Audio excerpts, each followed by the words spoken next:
Bueno, buenas tardes a todos y todas. Es un gusto para nosotros en la Dirección de Agua y el Ministerio de Ambiente y Energía tener este espacio de reflexión, este espacio también de análisis histórico y crítico de la Dirección de Agua y la Ley de Aguas en el marco de los 80 años de la ley número 276. Al día de hoy, pues en este espacio también queremos hacer una reflexión y tenemos invitados externos que nos ayudarían a profundizar en el tema. En primera línea nos acompaña también don Rafael Gutiérrez, viceministro de Ambiente y Energía, don José Miguel Celedón, director nacional de Agua. Nos acompaña también Douglas Alvarado, ex compañero jubilado de la Dirección de Agua, y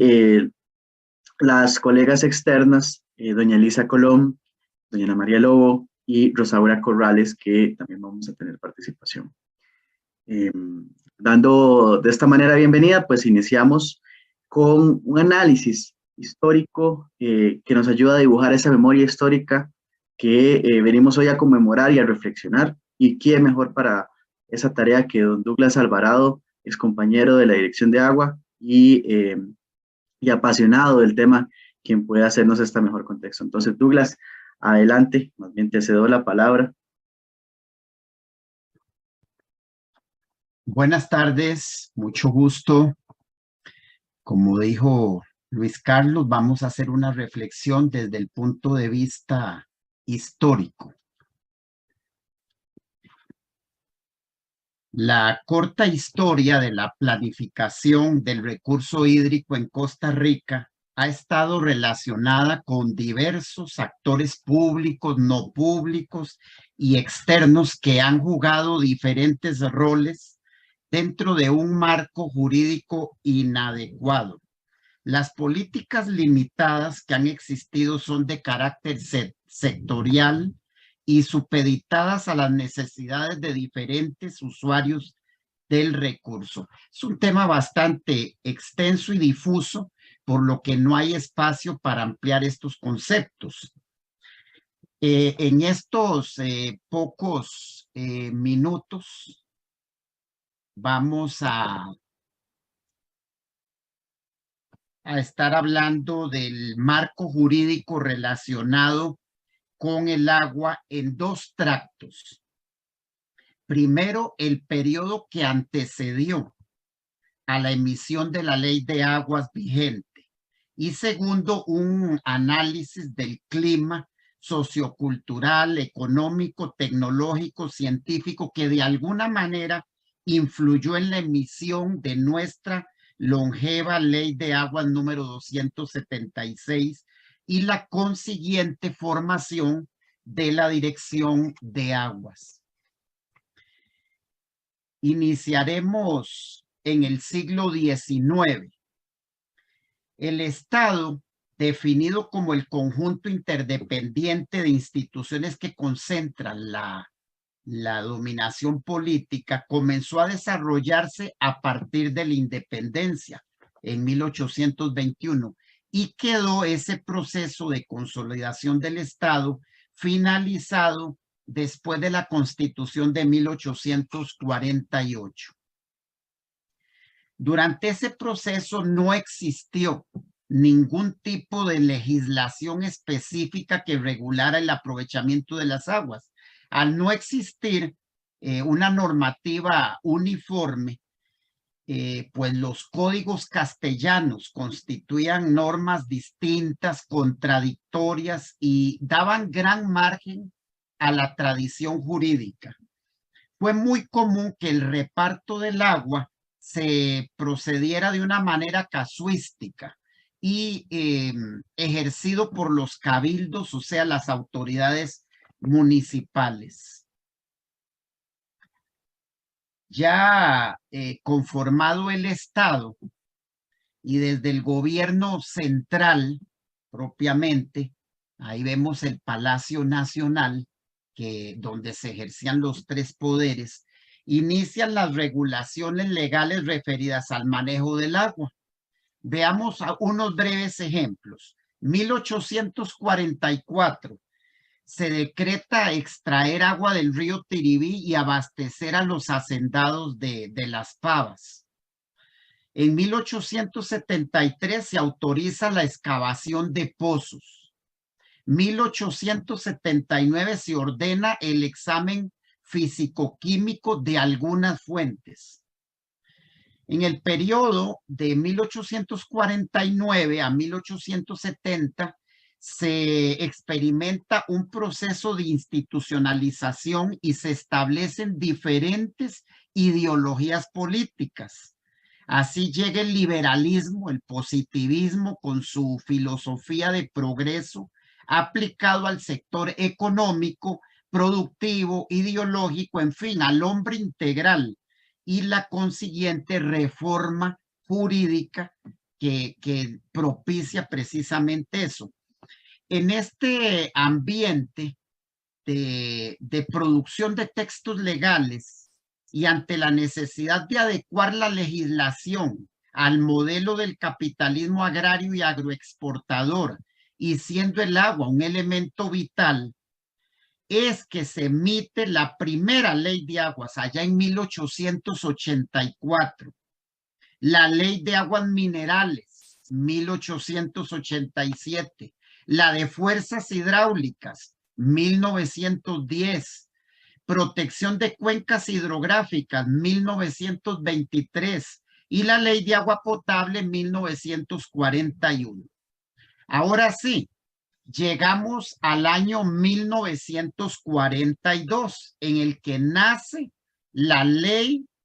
que la semana pasada cumplió 80 años, la ley de aguas número 276 vigente.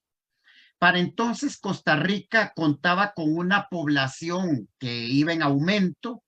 con un séquito de pensadores importantes en el campo social, manejo del Estado, campo de la ciencia. Se habían organizado movimientos sociales tales como la Liga Cívica, el Bloque Obrero y Campesino. Se habían fundado las escuelas de farmacia, la de agricultura, la Universidad de Costa Rica y el Instituto Interamericano de Ciencias Agrícolas. En el campo de la economía, el modelo agroexportador dependía del café, el banano y otros productos mayores. Existía la industria relacionada con tales como los ingenios, trapiches, beneficios, licores, etc. También se había incrementado el riego de cultivos y, muy importante, la generación eléctrica. Estos cambios llevaron al marco jurídico un cambio total, el Código de Trabajo, la creación de la Caja Costarricense del Seguro Social. En todo este entorno, de alguna manera, está relacionada el agua, por ser líquido vital e insumo de producción. De nuevo, se tenía que adecuar el marco jurídico para regular el recurso hídrico a los tiempos y a las necesidades de las clases predominantes. Me había adelantado un poquito con esta filmina donde entramos a la creación del Servicio Nacional de Electricidad, pues al crearse la nacionalización de las aguas mediante esta ley 276 se otorga el registro, se otorga la administración del recurso hídrico al entonces existente Servicio Nacional de Electricidad, dentro del cual, mediante esa misma ley, se crea el Departamento de Aguas para que se encargara de esa nueva función que se le había dado al SNE. Funcionaría ahí 54 años para pasar por un corto lapso luego de un año dentro de la ARECEP, Autoridad Reguladora de los Servicios Públicos, y es entonces en 1997 que pasa el Departamento de Aguas, es transferido al MINAE. Este traslado significó un hito en esta historia, con las convenciones internacionales de Río y el consiguiente entusiasmo por el derecho ambiental. No fue casual el aglutinar en una sola institución todo lo relacionado con los recursos naturales a fin de ser tratados en su integralidad. Sobre el cambio de estatus desde Departamento de Aguas para transformarse en una dirección ministerial y toda la evolución que ha significado será el tema de la próxima disertación. A manera de conclusión, se puede acotar que estos dos grandes hitos de la historia en los últimos 140 años,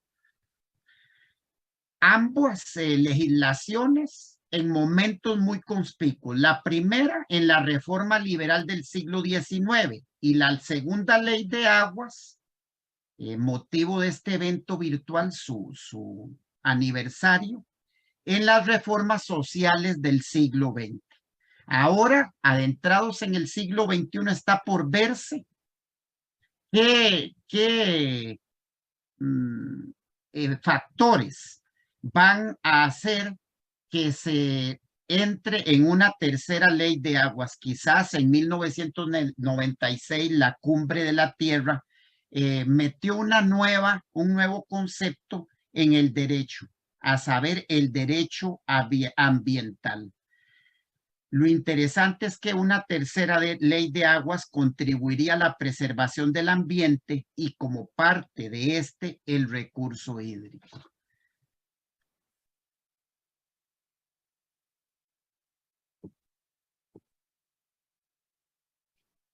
Douglas, muchísimas gracias. Yo creo que es importante ponerle este contexto y estos antecedentes a ese número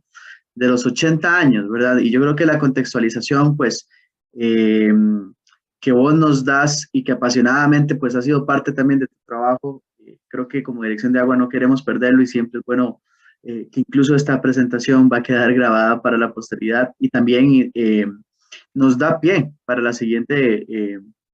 presentación, en este caso de don José Miguel Celedón, pues que ahora en ese contexto amplio que nos presentaba muy amablemente Douglas, se dan a reconocer esos hitos de la evolución, ya no dentro de la historia per se, sino en la gestión misma. Entonces, don José, y agradeciéndole también a Douglas que no se nos vaya por acá, te daría la palabra, don José, para que continúes con la siguiente presentación. Gracias, Luis, y bueno, gracias a todos los que están en el enlace.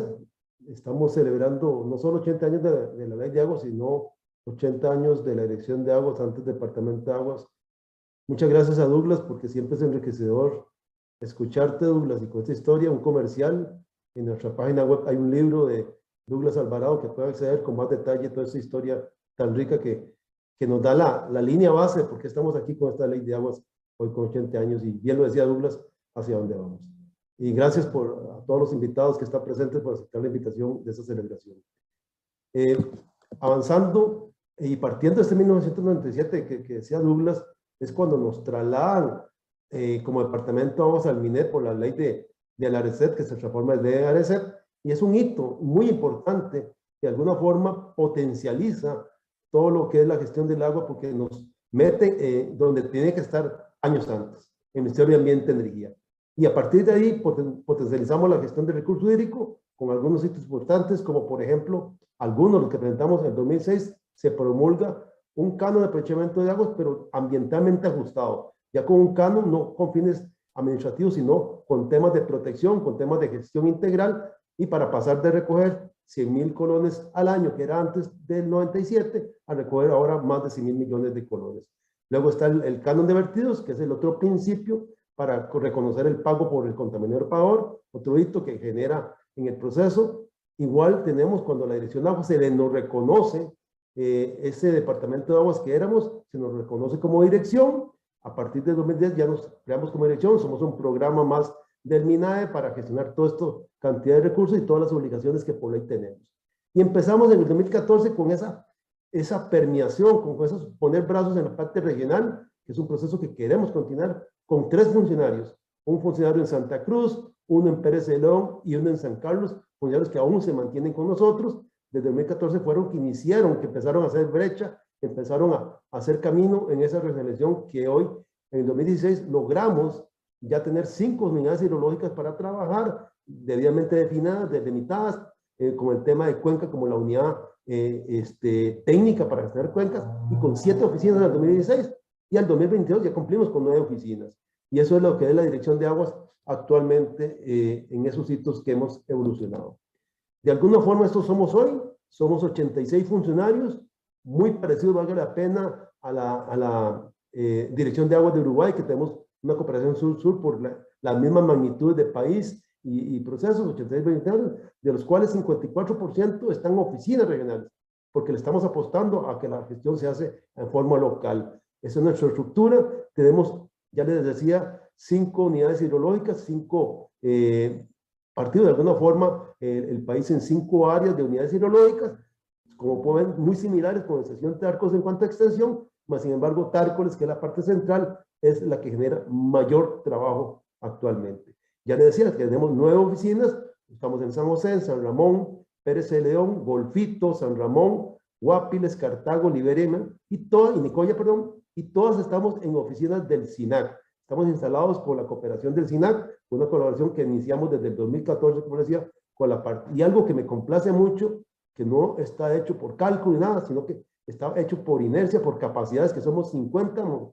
mujeres y 50% hombres. Es un tema de capacidad, un tema de contratación, de perfil de funcionarios, más allá de cumplir por el género, que lo estamos cumpliendo, pero con una muy profesional de todo nuestro personal, capital humano.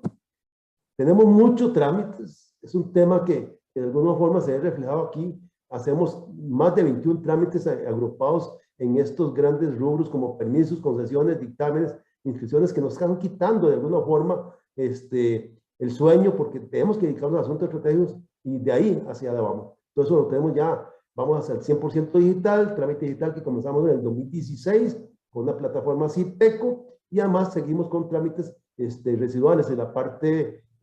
presencial a partir de formas de citas, que es un poco lo manejamos con el fin de ir cerrando la ventanilla y pasar al 100% digital. De hecho, tenemos números que ya la parte presencial es mínima porque se está apostando a CIPECO y ya la gente lo busca.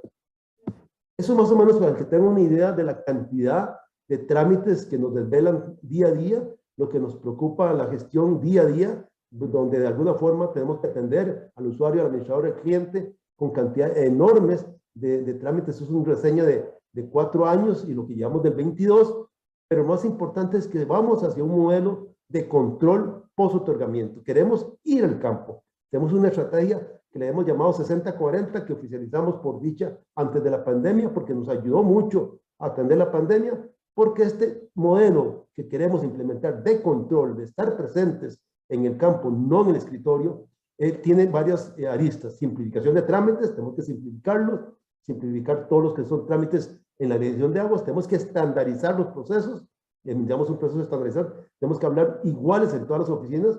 tenemos que hacer una regionalización de la atención de esto, con la descentralización, con la delegación de firmas, etcétera, para tener mucha mayor presencia y que la gente se sienta cómoda haciendo todo en su unidad hidrológica. Y además, también asociado al teletrabajo, vamos a tener la oportunidad de asumir tiempo para poder tener mayor trabajo de campo. De alguna forma, es muy difícil tener personal ahorita nuevo, entonces de alguna forma, liberando los trámites, podemos tener esa labor de control, que es de alguna forma una queja de todo, de que es difícil tener. Algunos asuntos estratégicos que tenemos, le puedo citar el CINIGIR, que es un sistema de información que empezó la semillita en el 2006 con poner el Registro Nacional de Concesiones al público abierto. Hoy día es todo un sistema de información con acceso geoespacial, donde la gente puede acceder a la información libremente en tiempo real, para efectos no solo de transparencia, sino para toma de decisiones. Lo usan mucho las municipalidades, lo usan mucho las instituciones, está oficial por decreto desde 2019, lo cual no solo nos habilita a continuar con ellos, sino una gran responsabilidad. Tenemos un tema de monitoreo vía celular, vía señal de celular, de 26 acuíferos. Eso nos ha ayudado a tener controles de qué está pasando en los principales acuíferos, sobre todo en la zona norte, sur y la parte Pacífico Norte. Tenemos un monitoreo de calidad que ya llevamos 5 años completos, estamos iniciando un nuevo ciclo de 5 años. Ya les contaba de CIPECO, que es hacia la era del 100% digital, lo que nos va a ayudar no solo al usuario y al administrado como tal, sino nos tiene que llegar a nosotros como funcionarios esta plataforma para efectos de hacer los trámites mucho más ágiles y más sencillos. Tenemos implementado el año pasado lo que es el registro único de pozos, que la idea es tener el país que tenga, no nosotros, el país que tenga acceso realmente a un registro único de pozos, que podamos acceder y tomar decisiones sostenibles. Recientemente aprobamos lo que es el caudal ambiental en diciembre del año pasado, tenemos ya una metodología aprobada por norma legal que estamos empezando a implementar, cosa que no ha habido antes. Igual, rescato que el tema de gobernanza sigue siendo un tema en Costa Rica y creo que en la región y más allá, por lo cual tenemos un mecanismo de gobernanza que de alguna forma nos está ayudando a avanzar eso mientras no tengamos otras condiciones diferentes para alcanzar la gobernanza. Y bueno, hablando un poquito de cánones, esos son los dos cánones que tenemos de aprovechamiento. Vean ustedes los ingresos que han sido totalmente sostenibles en el tiempo. El anaranjado de frente a ustedes a mano izquierda es el canon de aprovechamiento con ingresos sólidos que rondan ya en 2021 los 6.000 millones de colones, ¿verdad? Nosotros somos una dirección totalmente financiada por esos cánones, no ocupamos recursos ni nos dan de parte de tributos de Hacienda, con los recursos que igual recogemos del canon, hacemos toda la parte administrativa y toda la parte de gestión es totalmente 100% financiada con los cánones. Y en la parte derecha de la pantalla es el canon de vertidos, que si bien estaba bajito, ahora empezó a crecer y la proyección es que al 2027 tenemos ingresos superiores a los 2.000 millones de colones. Y aquí lo interesante de ese otro canon es que tiene un 60% para invertir directamente en infraestructura de saneamiento, que es lo que estamos haciendo un esfuerzo para permear en órganos peores, sobre todo acueductos comunales, que son de alguna forma los que ocupan más ayuda en este tema de saneamiento para efectos de ellos tener acceso a esos recursos. Definitivamente ocupamos que eso se invierta 100%.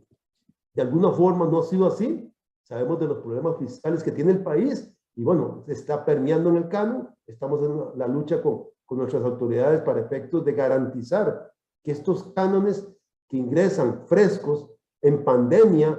para que usted tenga una idea, nunca se cayó el pago del canon, más bien al contrario, se mantuvo, lo cual es interesante de poner en el papel. De alguna forma la gente está acostumbrada a pagar canon y quiere pagar canon. Pero tenemos un déficit de más de 1.700 millones que no hemos podido invertir. Aquí se está perdiendo plata en proyectos de saneamiento, ya les comentaba, realmente solo hemos podido ejecutar un proyecto que es el CISTE, que está haciendo el allá, donde pasamos recursos, pero hay proyectos de asadas que lamentablemente concursaron, ganaron el concurso y no hemos podido transferir los recursos por esos problemas de límite de Hacienda. Finalmente, algunos desafíos,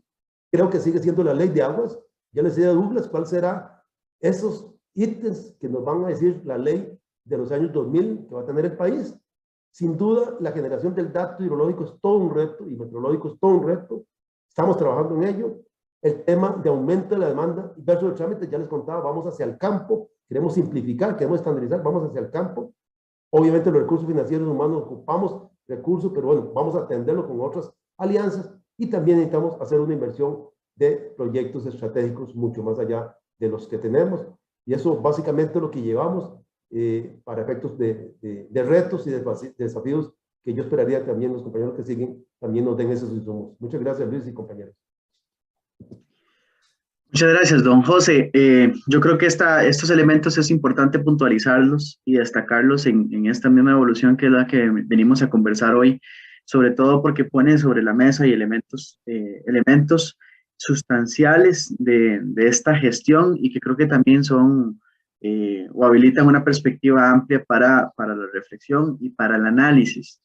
Que justamente pues es que quisiera proceder con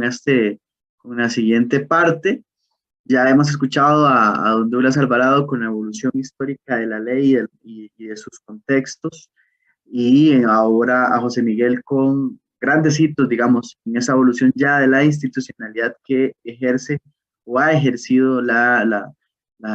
normativa en términos de agua. De esta manera, pues ahora quisiera darle la palabra a tres colegas externas a la Dirección de Agua para que también pues nos retroalimenten con su análisis desde las diferentes perspectivas y sobre todo porque reconocemos de que hay una agenda de trabajo muy importante en la que hay que avanzar.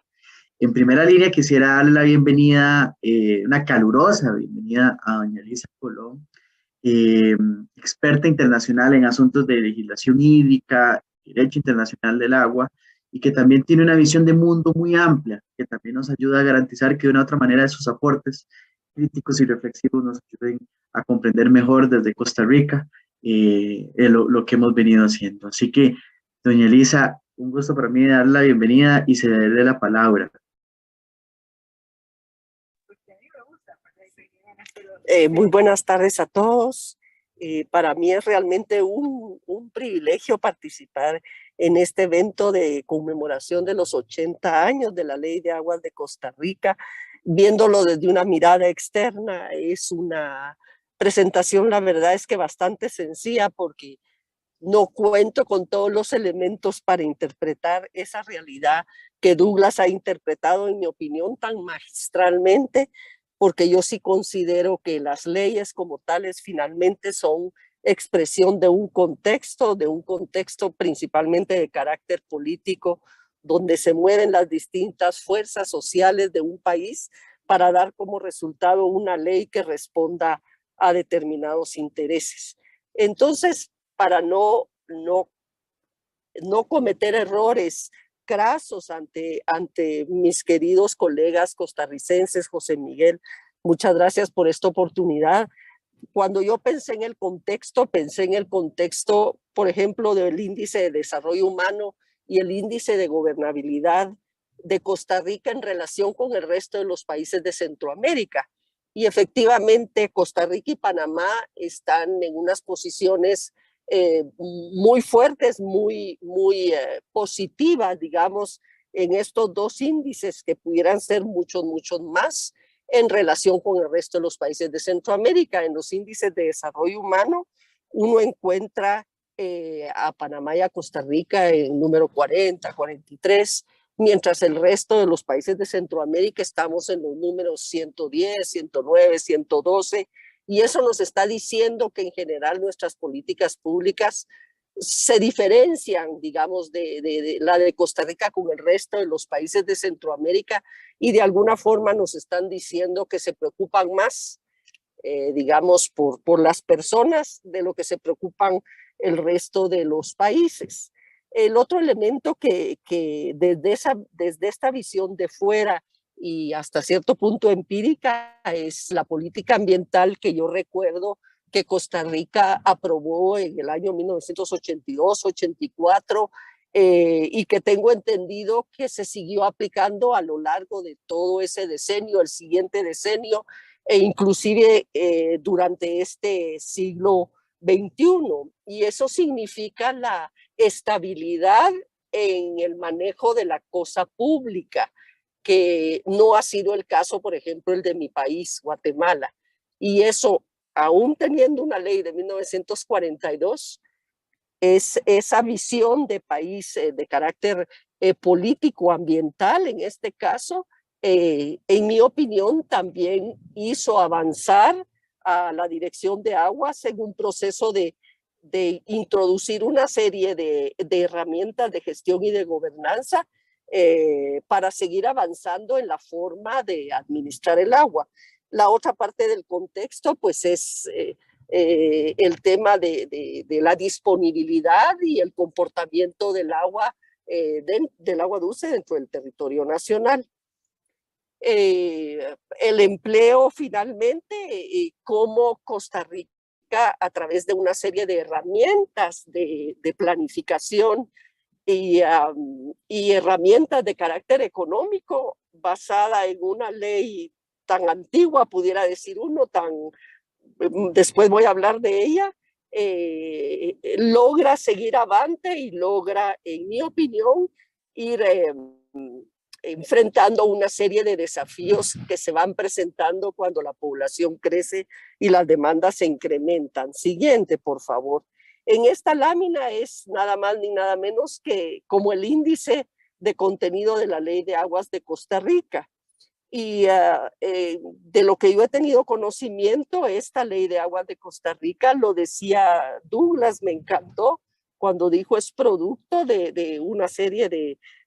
decisiones políticas y de intereses para responder a lo que en ese momento se consideraba que era relevante para el desarrollo del país. Y sin embargo, cabe la oportunidad de destacar que este contenido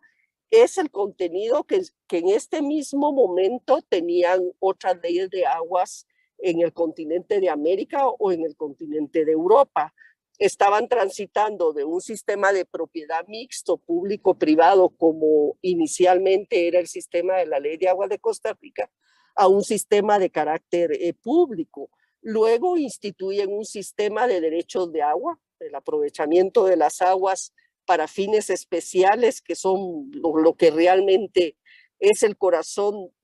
es una parte del corazón de una ley de aguas, es contar con un sistema de derechos de agua. También el tema de las prioridades, sabemos que no todos los usos se pueden satisfacer al mismo momento, y la ley de 1942 trae, digamos, su sistema de prioridades. También ya se preocupa de la reducción de riesgos, instituye las limitaciones al dominio que son fundamentales para trasladar el agua de la naturaleza a los puntos específicos en donde se requieren. La servidumbre es una institución jurídica muy añeja, pero es lo que permite captar, almacenar, transportar, distribuir, etcétera, el agua. También esta ley, en mi opinión, en 1942 ya permite y ya promueve la organización de usuarios, que es otro aspecto fundamental para el manejo del agua, y tan promovido recientemente a nivel mundial. Y sin embargo, esta ley, como también la tenía la Ley de Aguas de España de 79, que en mi opinión la ley de Costa Rica está inspirada en mucho en esta participación de los usuarios del agua. Y por el otro lado, también prever los mecanismos de resolución de conflictos, tanto a nivel administrativo como a nivel judicial, y lo que en derecho se llama un régimen transitorio. ¿Qué tenían que hacer los usuarios anteriores a esa ley para adaptarse a este nuevo régimen? Siguiente. Bueno, Douglas mencionó la serie de intereses, y me parece a mí que en las prioridades que regula, en el sistema de prioridades, y después los usos sectoriales que particularmente regula el agua, están reflejando estas prioridades. Y también destacar que en ese caso esta ley es una ley casuística y una ley reglamentaria muy detallada. Siguiente. Pues yo quería de alguna manera decirles, porque yo no he hecho un estudio sobre el régimen legal de las aguas en Costa Rica. La anterior, por favor. ¿Por qué digo yo lo que estoy diciendo? Yo tuve noticia de la Ley de Aguas de Costa Rica cuando hice mi tesis, cuando empecé a elaborar mi tesis en 1975. Luego, en un proceso de dar asistencia técnica al Congreso de la República de Guatemala para elaborar un código de aguas, también se hizo uso de la Ley de Aguas de Costa Rica y se tomaron algunas disposiciones que se consideraban relevantes para el caso de Guatemala. Asimismo, esta ley, la Ley de Aguas de Costa Rica, ha sido considerada en diversos estudios a nivel latinoamericano, como los que hicieron Solanes y Gueches en 1998. Más adelante, un trabajo que se hizo promovido por la Global Water Partnership con Maureen Ballesteros, una querida colega costarricense del agua, y mi persona, que era el documento preparatorio para el Foro Mundial de Kioto en los temas de gobernanza del agua. También se destacaba el hecho que en la región centroamericana Costa Rica iba a la vanguardia, digamos, en la gestión del recurso, entre otros muchos factores, porque sí contaba con una ley de aguas. En el 2015 también CEPAL hace una publicación de un estudio del doctor Envid Irujo y de Liber Martin alrededor de qué ha pasado durante este decenio con la legislación del agua, y destaca la legislación de Costa Rica y diferentes aspectos, sobre todo logrados a través del empleo de herramientas de planificación y de instrumentos económicos. Por el otro lado, también tuve la oportunidad de conocer de primera mano la dirección, de conocer a José Miguel y a otros funcionarios, porque fui parte de un equipo regional que planteó el Plan de Acción de Recursos Hídricos de la región centroamericana por aquellos años ya muy pasados. Luego fuimos parte de un grupo, yo fui parte de un grupo con José Miguel, con Mauren, con mi querida amiga de la IA, que ya hace poquito salió de ahí, Yamilet Astorga, con otros colegas nicaragüenses, hondureños, salvadoreños, promovimos la propuesta de buscar la seguridad hídrica con la gestión integrada de los recursos hídricos. Y entonces toda esa vivencia fue la que me permitió a mí tomarme la libertad hoy de hablar sobre la ley de aguas de España, de Costa Rica, que en mi opinión permitió un desarrollo más ordenado del recurso hídrico,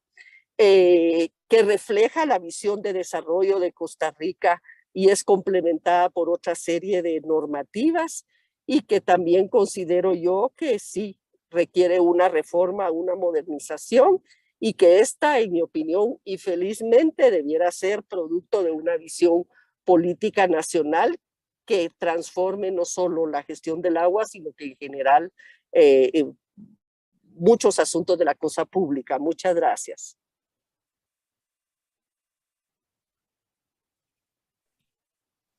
Doña Elisa, muchísimas gracias. Creo que es importante, muy importante la puesta en contexto que igualmente usted nos propone y nos analiza,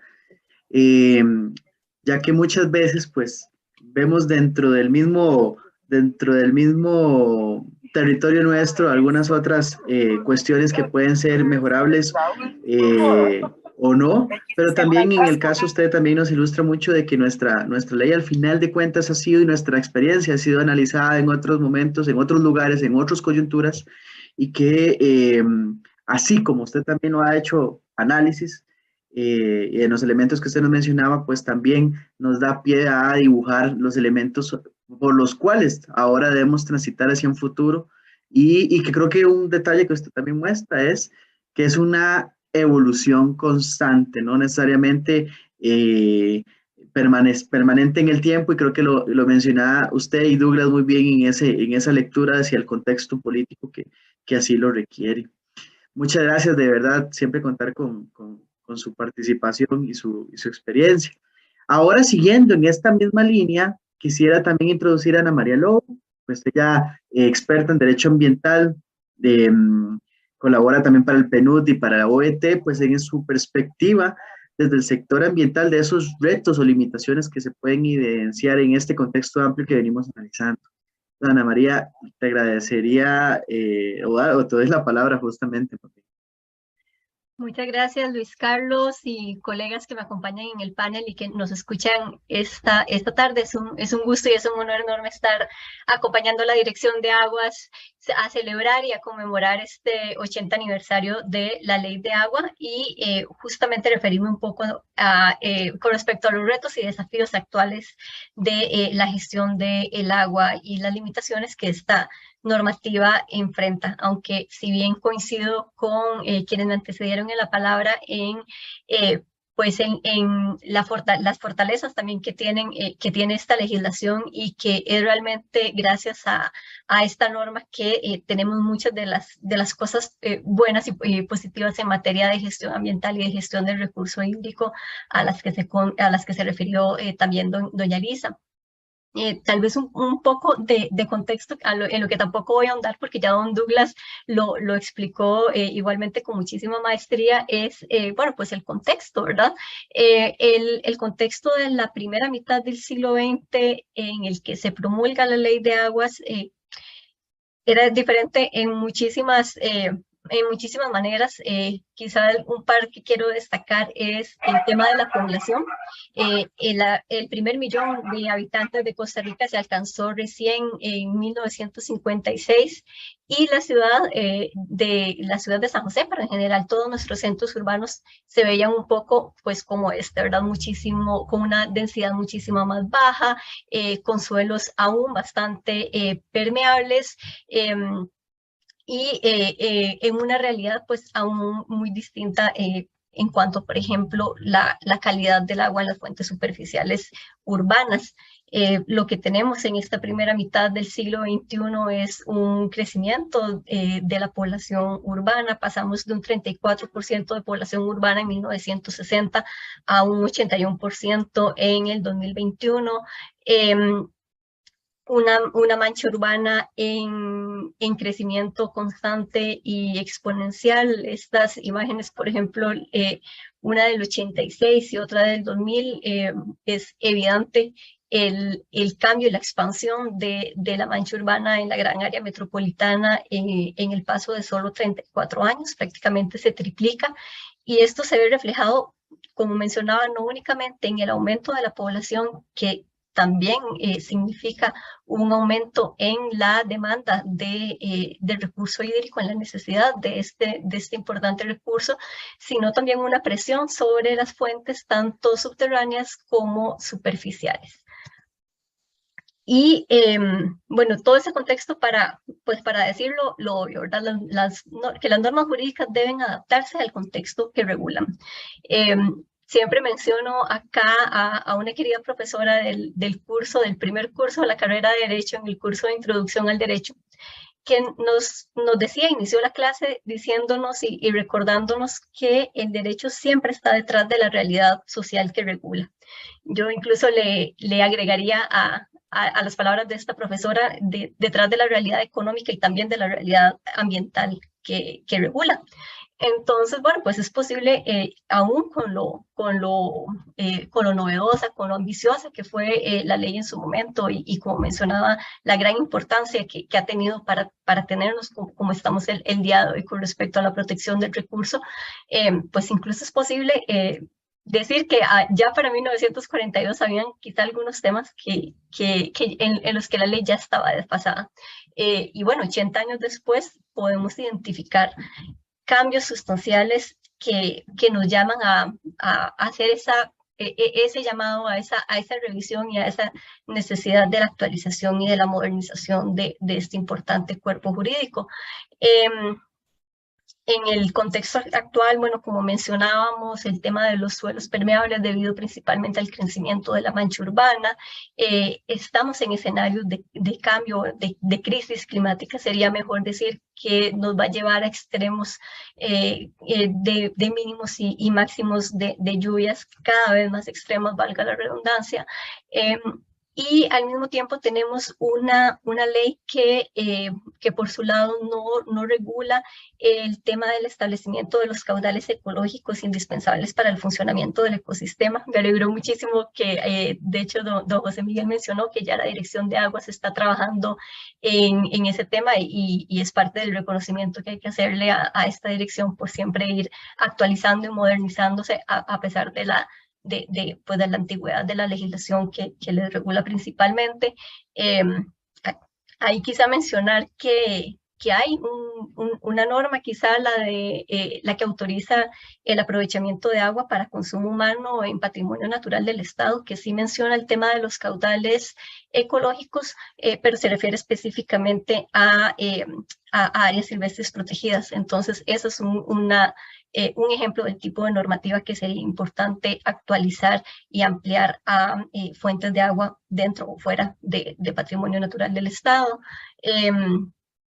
La ley del 42 tampoco incluye conceptos como planificación hidrológica o la gestión participativa con enfoque de cuenca y con equidad de género, si bien sí incluye algunas figuras de participación que doña Lisa mencionaba muy bien. Es necesario evolucionar en estos conceptos de planificación y de gobernanza del recurso hídrico. Tampoco incluye un esquema robusto de incentivos y de sanciones, si bien igualmente se han ido buscando la manera de crear algunos mecanismos mediante algunas otras normativas más recientes. Es importante que una ley de agua incluya este tipo de mecanismos y finalmente, pues no brinda el músculo necesario que requiere la dirección de agua. Por ejemplo, el tema de carecer de autoridad de policía, y que algunos de los proyectos de ley que han intentado modernizar esta legislación se han referido a este tema. Y no quería dejar de mencionar un nuevo reto que tiene la Dirección de Aguas, que recientemente este año, en el 2022, se aprobó una nueva legislación, una adición de 2 artículos a la ley forestal, y que le da la competencia a la Dirección de Aguas de autorizar obras de bajo impacto en áreas de protección. Esta pues es un nuevo reto que está asumiendo la Dirección de Aguas, y que creo que es también parte de del llamado a fortalecer y a modernizar y a brindarle el marco jurídico que esta dirección requiere para poder realizar de mejor manera sus gestiones. Hay muchos temas, ¿verdad?, de los que podríamos hablar sobre el contexto de 1942 y cómo difiere al contexto del 2022, pero nada más voy a mencionar uno más, aparte de los que ya comenté, que es el tema del turismo, ¿verdad?, que es pues una de las principales actividades económicas del país y la principal fuente de ingresos en áreas rurales, y que para el 2019, en prepandemia, se tuvo una llegada de internacionales de más de 3 millones de personas, con un crecimiento que iba en un 4%, más del doble del crecimiento registrado en la región. Y esto agravado con pues varios estudios que demuestran que los turistas y las turistas gastan más del doble del agua que las personas locales. Incluso en algunos contextos se habla de que llegan a gastar hasta 4 veces más de agua que la que consumen las personas locales. Y una actividad económica tan importante como esta, por ejemplo, en la ley de 1942 no está reflejada, no está contemplada, e incluso ni siquiera está mencionada entre las actividades en el orden de preferencia para el aprovechamiento, para optar por una concesión de aprovechamiento. Y bueno, pues es una realidad del país. Y finalmente, para cerrar mi participación en este espacio, quería comentar sobre el tema de los principios de derecho ambiental aplicables a esta normativa, y no quería entrar a hablar de todos, pero quería mencionar este par de principios muy importantes, que bueno, uno es el principio de no regresión y de progresividad en materia ambiental, que creo que está más claro, ¿verdad?, y más presente en todas las discusiones que se han dado en los contextos de búsqueda de actualización y de modernización de esta legislación. Y es, bueno, cómo logramos actualizar esta normativa asegurándonos mantener y mejorar incluso los estándares de conservación del recurso que ya nos establecía la norma del 42. Y también un principio igualmente importante, del que quizá hablamos un poco menos, que es el principio de objetivación en materia ambiental, que nos llama a la sujeción de a sujetar todas las acciones a las reglas de la ciencia y la técnica. En este sentido, pues bueno, llama la atención que, bueno, una norma como nuestra ley de agua de 1942, evidentemente los conocimientos técnicos y científicos sobre gestión del recurso hídrico hace 80 años eran muy distintos y mucho más limitados en comparación con los que tenemos el día de hoy. Entonces, es importante preguntarnos si cumple nuestra ley de aguas con nuestra ley de agua vigente con este principio, y sobre todo tenerlo siempre en cuenta al momento de formular propuestas de actualización y de mejora. Estar seguros que estamos concordando ambos principios, el tema de la progresividad, e igualmente el tema de acercarnos, de sujetarnos a la mejor información científica disponible. Ese es bueno, pues el tema que quería conversar hoy. De verdad, muchísimas gracias por el espacio y gracias, Luis Carlos y colegas del panel. Las gracias a vos, Ana María. Yo creo que puntualizas bastante bien en esas limitaciones y también los retos que lanzás por medio de esas preguntas. De verdad, agradecerte también, y creo que nos da mucho material también para tener y gestionar. En esta misma línea, pues ahora quisiera darle la palabra a la colega Rosaura Corrales, coordinadora de la Red de Jóvenes por el Agua aquí en Costa Rica, y un poco también para hacer esta lectura desde las juventudes, ¿verdad? Ya que a veces se nos dice que las juventudes son solo para el futuro, y no, también somos para el presente. Y en esta misma línea yo creo que esta lectura pues enriquece mucho el panel que hemos tenido hoy. Eh, Rosaura, te doy más bien la palabra y agradecerte por el espacio. Muchas gracias, Luis Carlos, a ustedes por la invitación. Desde la Red de Jóvenes por el Agua estamos pues agradecidos de que se nos haya extendido la invitación para este espacio, en donde pues podemos visualizar, ¿verdad?, un acercamiento mucho más directo por parte de la Dirección de Agua para pues conocer, ¿verdad?, este histórico como dirección y pues lo que están haciendo, ¿verdad? Y bueno, la vista externa que desde las juventudes y que pasamos nosotros y nosotras desde la Red de Jóvenes por el Agua conversando, buscando esta criticidad y buscando esa representatividad dentro de estos espacios, ¿verdad? Que es vital, y como lo decías, realmente las juventudes ya no nos podemos ver tanto como el futuro, ¿verdad? Somos parte del presente, es un pensamiento que dentro de diferentes organizaciones de carácter juvenil se mantiene ahorita muy vivo, y creemos que al igual que otros sectores de la sociedad o del sector público, las juventudes también tenemos este interés por colaborar en procesos participativos y pues de reflexión sobre lo que hemos estado haciendo, qué debería hacerse y cómo podemos mejorar en el proceso. Me gustaría iniciar esta reflexión o como tal este acercamiento o la visión de las juventudes en vista de que, bueno, el uso global del agua, según lo que es la Organización de las Naciones Unidas para la Educación, la Ciencia y la Cultura, ha ido multiplicándose en su uso por 6 en los últimos 100 años, ¿verdad? Esto significa que va a haber un aumento cada año de un 1%. Estamos hablando, y como lo mencionaban diferentes panelistas en este espacio, de que tenemos un crecimiento demográfico, tenemos un desarrollo económico que tiene diferentes demandas, que llevamos mucho tiempo, ¿verdad?, bajo un sistema económico de carácter lineal, ¿verdad?, que esto inclusive ya incluye otros factores y agentes que directamente pues no los vemos o no es que sean englobados con el recurso hídrico, pero el recurso hídrico está ahí implícito en todos estos procesos, y además de eso los patrones de consumo. Todo esto engloba, ¿verdad?, a un escenario en donde pues nosotros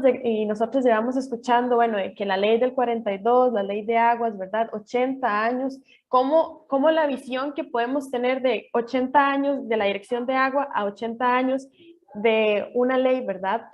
que sentimos que ya no está siendo suficiente, que requiere, ¿verdad?, de una mejora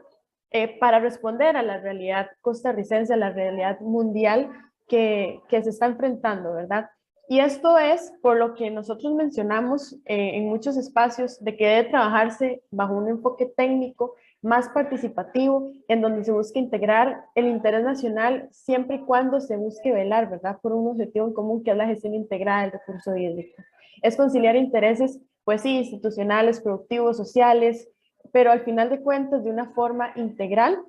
y una visión que busque el balance. Me pareció muy curioso investigando, porque yo decía, bueno, ¿cuánta gente había en Costa Rica para la fecha en la que se hizo la ley de aguas, ¿verdad?, del 42, y que al inicio de este espacio tuvimos una oportunidad de más contextualización de cómo surgió, ¿verdad? Y saber que ahorita Costa Rica tiene casi más de 5 millones de habitantes y que en esa época no éramos ni 1 millón, ¿verdad? Los recursos naturales, cómo abundaban en esa época, y realmente las necesidades que habían en ese momento, pues se respondieron muy bien con ese marco normativo como tal. Pero entonces ahí es donde desde las juventudes vemos como, ok, en esa época, hace 80 años, Pero, ¿qué es lo que nos está realmente imposibilitando en la actualidad de poder involucrar a como en otros espacios se ha hecho, pues diferentes aspectos sociales, ¿verdad? Y de respuesta al ambiente, el cambio climático, la adaptación, buscar ciudades más resilientes a todo esto, ¿verdad? Y, por ejemplo, la gestión comunitaria del agua también, que es algo que pues en el 42 no estaba contemplado, no existía como lo tenemos existente el día de hoy. Y por eso es que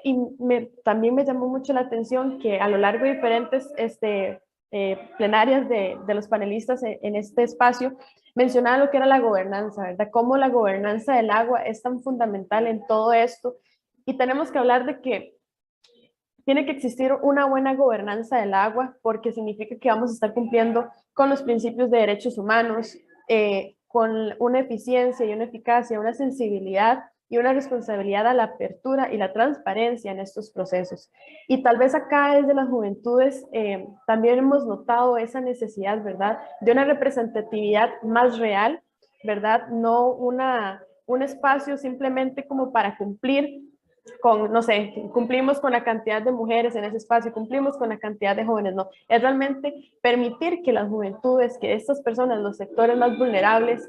puedan formar parte integral de los procesos de elaboración de leyes, de reglamentos, de políticas, que a fin de cuentas somos los que vamos en algún momento a aplicarlas, a llevarlas a cabo.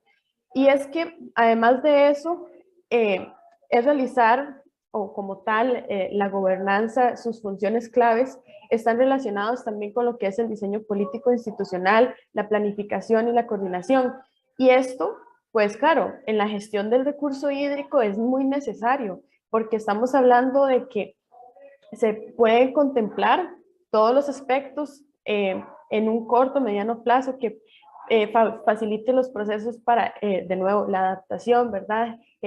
La gestión del riesgo y ante todo la vulnerabilidad que como sociedad y como planeta enfrentamos ante eventos meteorológicos extremos que se han venido agravando por el cambio climático. Entonces, estamos ya hablando de que hemos identificado que dentro de los retos que existen y las preocupaciones, ¿verdad? Es que se haga notar la importancia de la participación ciudadana en los procesos, ¿verdad? Y como lo mencionaba, que se ve reflejado en las minorías, que se vea reflejado en las juventudes, como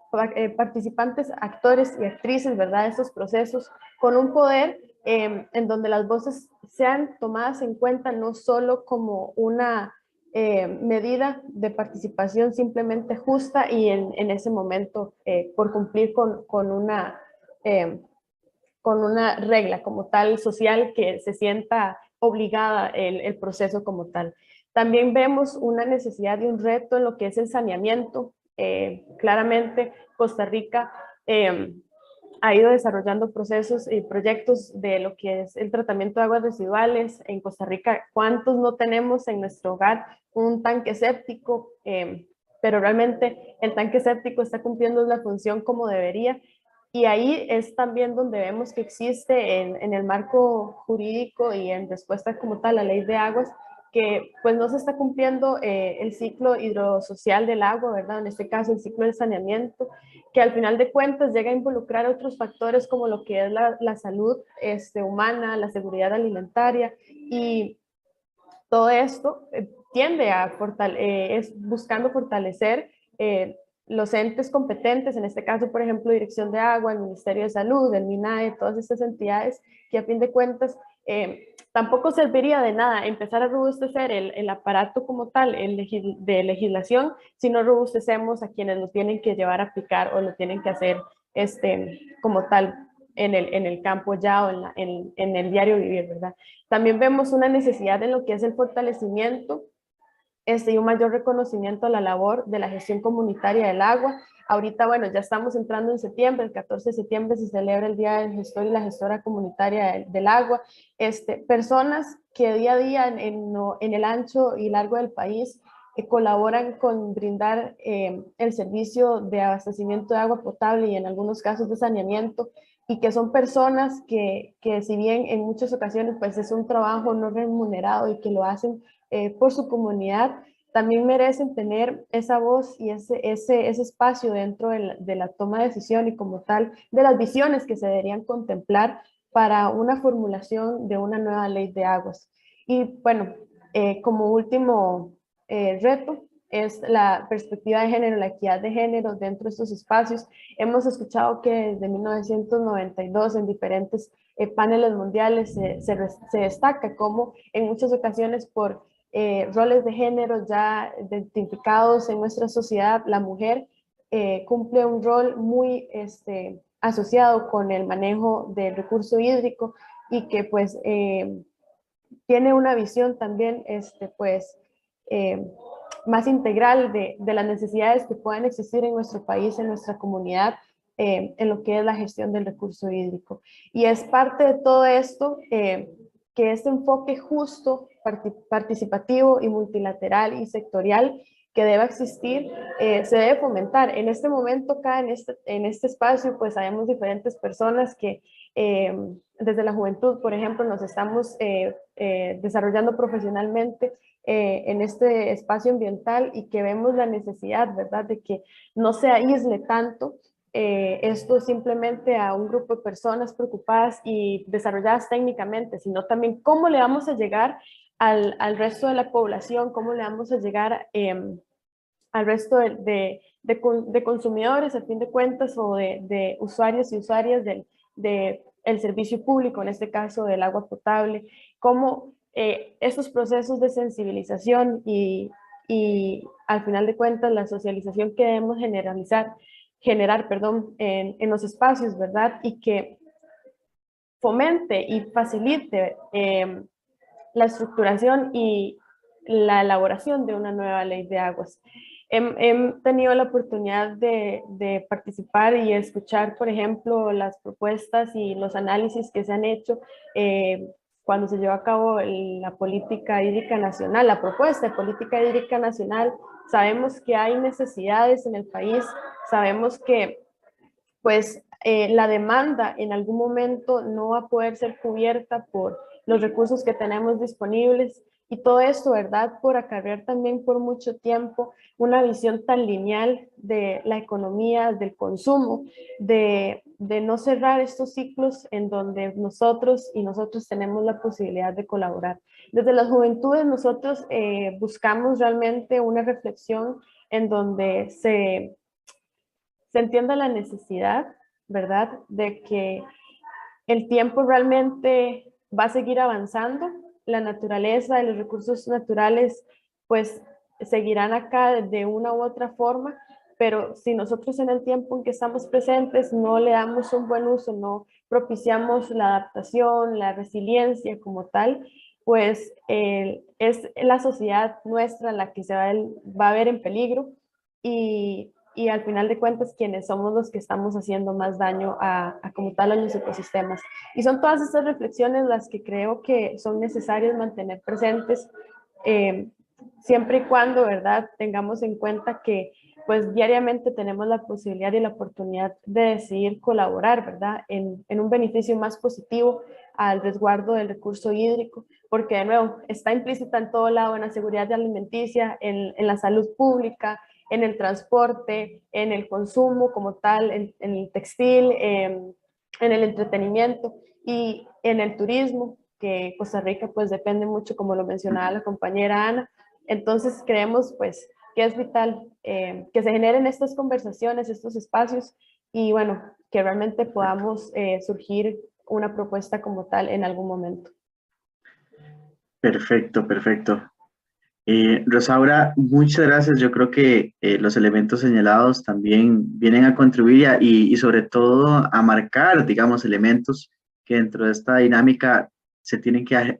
tratar, se tienen que, de manera participativa y con un enfoque técnico, como lo decís, estar presentes de una u otra manera en la gestión en la gestión pública que hacemos nosotros y también en los marcos normativos. De nuevo, agradecerte también por esa visión desde las juventudes y sin duda seguiremos trabajando más de cerca. Pues con esto concluimos de una u otra manera esta perspectiva externa de retroalimentación Y yo quisiera pues darle la palabra al señor viceministro, don Rafael Gutiérrez, quien nos permite darse un cierre con todos estos aportes que han sido señalados y que yo creo que vienen a alimentar un proceso más que interesante e importante para el país. Entonces, don Rafael, adelante. Gracias, Luis Carlos. Muy buenas tardes a todos. Creo que es importante mencionar esta actividad que realmente se está celebrando en esta fecha, donde tenemos 80 años de tener una ley de aguas, pero es una fecha que ciertamente no debemos de dejar pasar por alto, sino que es una fecha que realmente nos invita a hacer una reflexión de cuál es el contexto en el que estamos en este momento y cómo nosotros tenemos que enfrentar muchos de los retos y particularmente el reto del uso del agua. La participación que hemos tenido el día de hoy ha sido sumamente interesante, donde hacemos un contexto de lo que ha vivido el país, inclusive desde la época de la independencia, que lo señaló Douglas al inicio, pero de esta parte creo que es importante reseñar que muchas de las decisiones que se toman en los diferentes periodos históricos del país están directamente relacionados también con corrientes filosóficas y también con corrientes y con tendencias de pensamiento, en algunos casos tendencias liberales, en otros casos tendencias más conservadoras, y en ese momento pues se le va dando pues de alguna manera un tinte y direccionalidad a esa política pública que se vaya estableciendo en el país. Sin embargo, y a pesar digamos, de esa situación que es clara, creo que el hecho de que en el año 1942 se emitiera una ley y que tenga 80 años de estar vigente, de alguna manera se convierte en una de esas leyes que tiene Costa Rica, como la Ley General de la Administración Pública, que son leyes marco que han servido en realidad al desarrollo del país, que han tenido esa fundamentación para poder desarrollar muchísimas de las actividades que hace Costa Rica. Creo que es interesante mencionar un poco lo que dice la licenciada Colón, que esa ley que tiene hoy o que está cumpliendo 80 años de alguna manera también ha servido de marco, de reflexión, de análisis a otros países para la toma de decisiones, para definir esa política pública. Y como se ha señalado, y aquí de manera previa, pues en realidad ha tenido muchísimos aciertos y que para la época consideró muchos elementos que han servido para desarrollo del país. Y retomando un poco lo que menciona José Miguel, ya más actualmente en las últimas décadas, vemos una evolución clara de lo que ha sido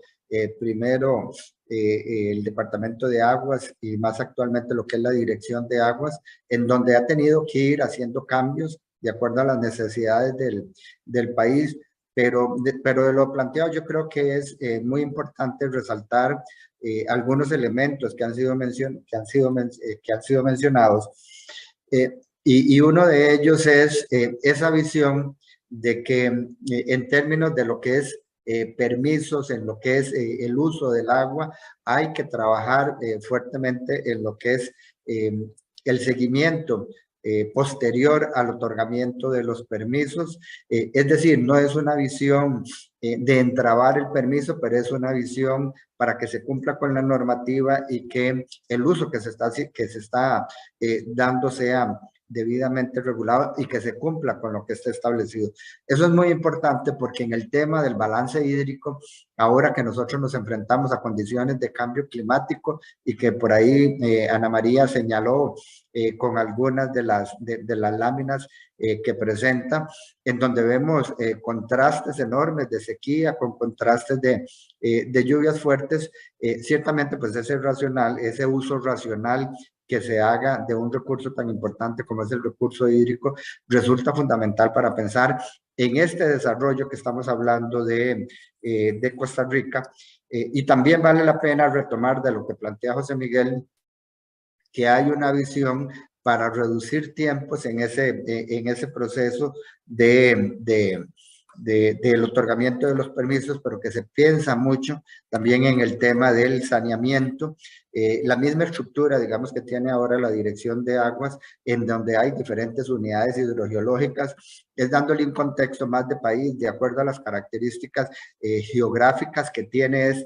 que podamos realmente tener una mejor administración, y también es de rescatar esta línea donde se busca que cada vez más se lleve la toma de decisiones más cercana a la población,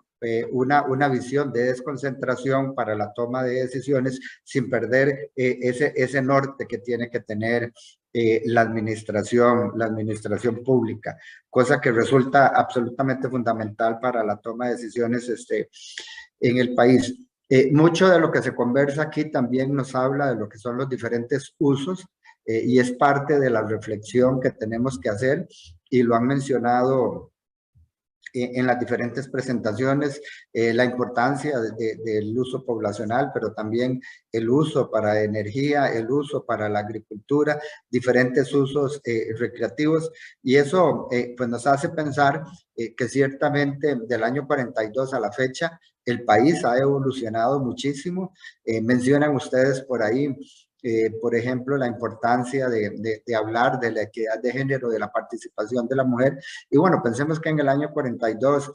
todavía Costa Rica no permitía que la mujer votara o que tuviera decisión, digamos, para en las diferentes votaciones. Bueno, es una situación que cambió radicalmente, razón por la cual no solo la mujer, sino que los diferentes grupos, y lo señala debidamente Rosaura, que es importante que la política que tome el país sea una política participativa, que sea una política consensuada, para que se tomen realmente las líneas de pensamiento de los diferentes grupos, tanto los que hacen uso del agua directamente como los que tienen injerencia en la toma de decisiones. Igualmente me interesa rescatar un poco lo que mencionó Ana María en términos de los principios. Creo que hay un principio, o los principios que señaló, ¿verdad? El principio de no regresión en materia ambiental, y también el principio de sujeción, digamos, a los criterios técnicos fundamentales para la toma de decisiones. Esos son principios que deben de ser claros y contundentes en las decisiones que tome la administración pública para liderar, para guiar un proceso como estos. Y bueno, y mucho de la reflexión de lo que se ha hecho y que se ha comentado aquí tiene que ver con, bueno, ¿qué pasa con una ley que tiene 80 años? ¿Qué es el proceso que deberíamos de asumir o que debemos de contextualizar en estos momentos? Se han señalado muchísimas ventajas de la ley de aguas existente, pero también algunos elementos que no han sido considerados y que es obvio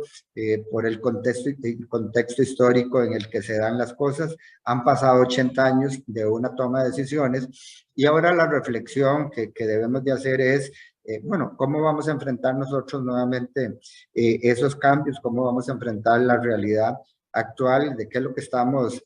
hablando? ¿Queremos una reforma parcial o queremos una reforma total a la ley de aguas? Y bueno, sea cual sea la decisión que se tome, el rumbo que se tome en esta línea, ya sea tanto por la participación del legislativo como del ejecutivo, hay algunos elementos fundamentales que cualquier decisión que tomemos tiene que considerarlas, entre ellas las condiciones cambiantes del año 42 al año 80, entre ellas la participación de los diferentes grupos, cómo ha cambiado la sociedad y quiénes son los que ahora hacen uso del agua, la sujeción que nosotros tenemos que tener bajo algunos principios para la toma de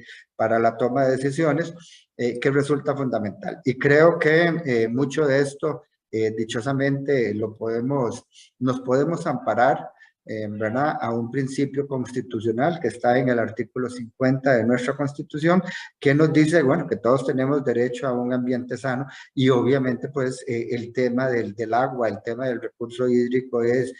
parte fundamental, fundamentalísima de ese derecho a un ambiente sano, razón por la cual mucho de esta reflexión que estamos haciendo el día de hoy, que felicito a la Dirección de Aguas por esta iniciativa, es cuestionarnos realmente qué es lo que necesita el país, hacia dónde vamos y cuál va a ser la contribución nuestra en este momento histórico. Los felicito a todos los panelistas por sus interesantísimos aportes, que yo creo que han dado muchísimo material para la reflexión de esta discusión en la que estamos en estos momentos. Muchas gracias, don Rafael. Creo que es importante también esta lectura que usted hace y este análisis final de todas las intervenciones, desde el conocimiento pues también técnico-científico y desde la lectura política, que creo que es importante también no perder de vista en este contexto amplio de los 80 años, tanto de la ley como de la Dirección de Agua y lo que se nos avecina. Pues de este modo, nosotros pues daríamos conclusión a este evento y recordar que se transmitió por Facebook y esto queda para futuras vistas, o sea, queda grabado, y creo que es importante también que todos y todas sepamos de que se puede contar con este análisis para la gran agenda de trabajo que se avecina y participativa también, como señaló el viceministro. Así que, pues nada, agradecerles y hasta la próxima actividad, siempre reflexiva y siempre proactiva en esta línea. Muchas gracias.